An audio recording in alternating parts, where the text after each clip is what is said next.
Bonjour à toutes et à tous et bienvenue dans Demain à la Une pour découvrir ce qui fera la une de la semaine à venir.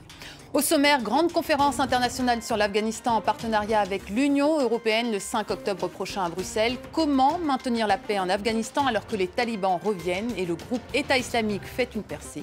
Faut-il continuer de soutenir l'économie et la transition politique de ce pays?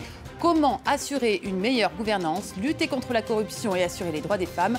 Quelle coopération en matière de migration?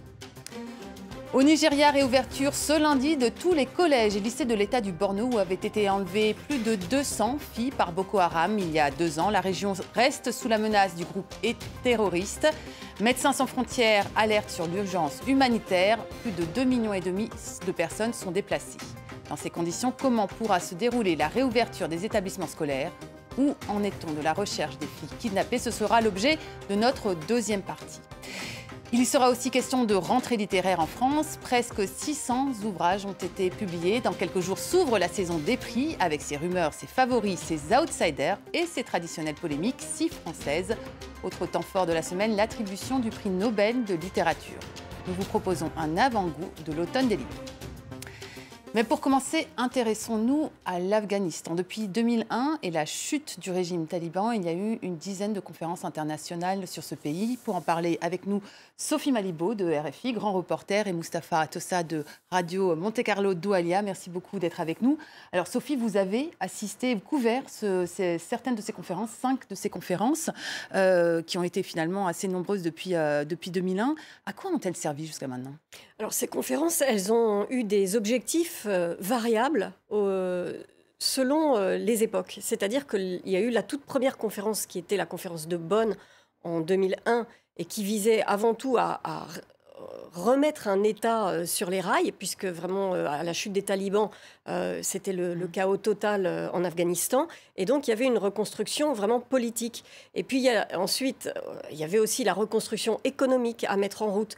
Il y a eu des moments, il y a eu, en fait, au cours de toutes ces années, pas mal de rendez-vous manqués. Au début, les conférences, il y avait des donateurs qui mettaient de l'argent sur la table, enfin, qui annonçaient des sommes, qui ensuite n'étaient pas forcément décaissées parce qu'il y avait des conditions à remplir. Qui n'étaient pas remplis. En matière de gouvernance, par exemple? En matière de gouvernance, mais au tout début, de toute façon, les sommes promises étaient vraiment extrêmement insuffisantes. Au tout début, je crois qu'on était dans les 4 milliards de dollars sur plusieurs années, alors qu'il aurait fallu, selon les évaluations, entre 15 et 45 milliards de dollars au début pour relancer la machine économique de ce pays. Et la machine économique de ce pays, on peut le dire, n'est toujours pas relancée. D'où les problèmes aujourd'hui qu'il y a en Afghanistan, qui sont avant tout, certainement des problèmes de sécurité, on va y revenir, mais des problèmes économiques de base, des problèmes de chômage extraordinaire, surtout chez les jeunes, parce qu'il y a eu quand même l'arrivée sur le marché du travail de centaines de milliers d'Afghans qui n'ont absolument pas de quoi travailler, pas de quoi nourrir leurs enfants. Donc il y a la pauvreté, la corruption, la sécurité, tout ça n'a pas été résolu. En 10 ans, il y a eu des avancées ici et là. Il y a eu, c'est vrai que Kaboul, à un moment donné, est devenue une ville, je me rappelle dans les années vers 2004, où il y avait des élections à ce moment-là, un processus électoral, législatif, où on voyait des gens aller voter, on avait l'impression qu'on pouvait se déplacer comme ça assez librement dans Kaboul, on avait l'impression que le pays revivait, mais c'était la capitale.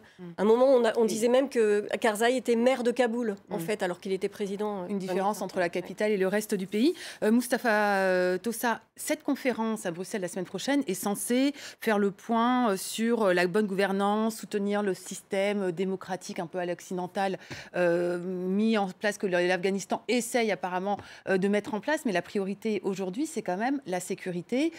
Il y a les talibans, évidemment. Il y a l'organisation d'État islamique qui est en train de faire une percée. Il y a en même temps des accords de paix qui sont en train d'être mis en place, y compris avec des groupes insurgés extrêmement mal vus par l'Occident. Où est-ce qu'on en est en termes de sécurité ?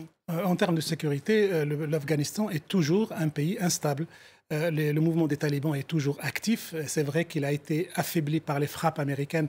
Récemment, les Américains ont tué le mullah Mansour, qui a été remplacé par quelqu'un d'autre. Frappe américaine qui tue des civils aussi, et qui alimente la machine à fournir des victimes, notamment. Donc, les talibans sont toujours là, présents. Et ils ont failli récemment avoir une grande ville comme Kunduz. Donc, l'armée afghane, avec l'aide des Américains, n'a toujours pas réussi à éradiquer, entre guillemets, guillemets, les talibans, qui sont toujours actifs avec de temps en temps l'aide des Pakistanais. Et bien sûr, il y a l'épouvantail, la menace État islamique qui est en train de se repositionner, de se redéployer, de profiter de ce terreau de colère contre les Occidentaux pour s'implanter en Afghanistan. Mais parallèlement à ça, il y a une dynamique politique. Il y a une dynamique politique qui est à l'œuvre. Le nouveau président afghan, Ashraf Ghani, a lancé un processus de réconciliation nationale. L'événement majeur, fait la paix aussi avec d'autres groupes, justement. Voilà, l'événement majeur, c'est la signature d'un accord de paix avec Gulbuddin Hekmatyar, que tout le monde qualifie de boucher de Kaboul, alors qui est à la tête du Hizb al-Islami, le parti islamiste. Alors, bien sûr, cette performance... Est-ce que l'Europe, est-ce que les Occidentaux soutiennent ce processus de paix avec des groupes qui...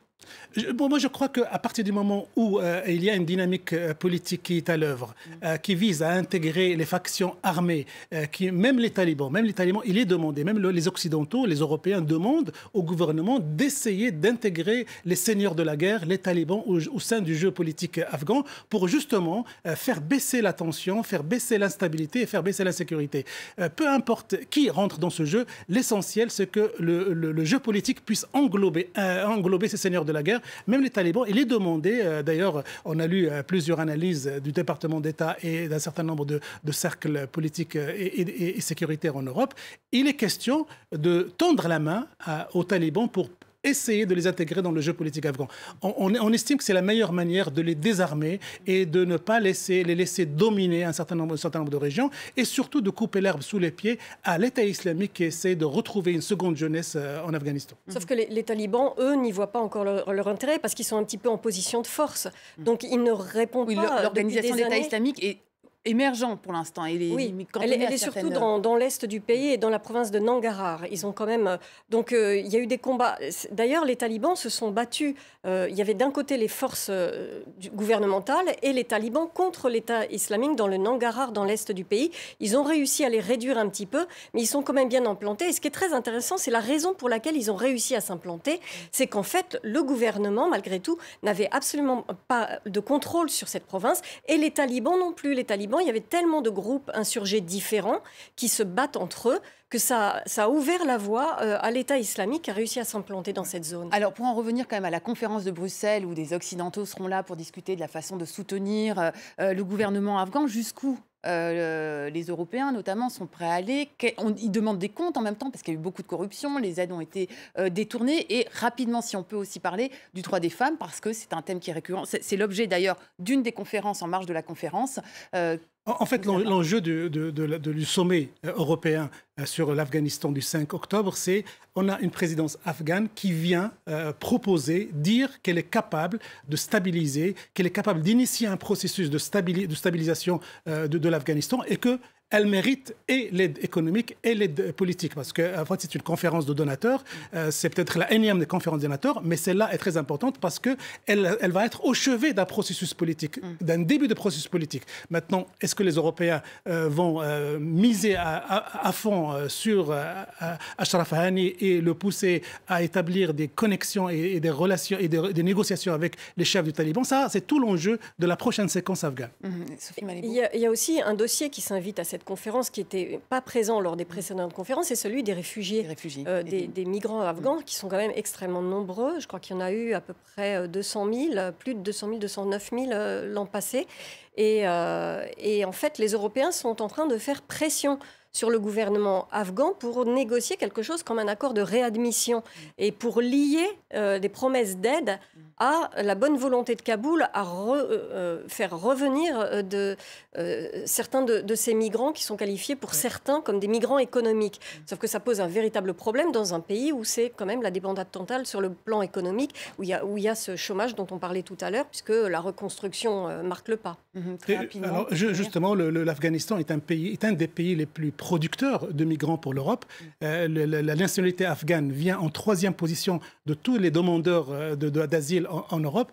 Justement, l'enjeu pour cette conférence... Après les Syriens, les Érythréens... Voilà. Et donc, on parle beaucoup de Syriens, mais en fait, les Afghans sont en masse, ils viennent en masse, et ils viennent par la porte grecque et la porte turque pour entrer en Europe.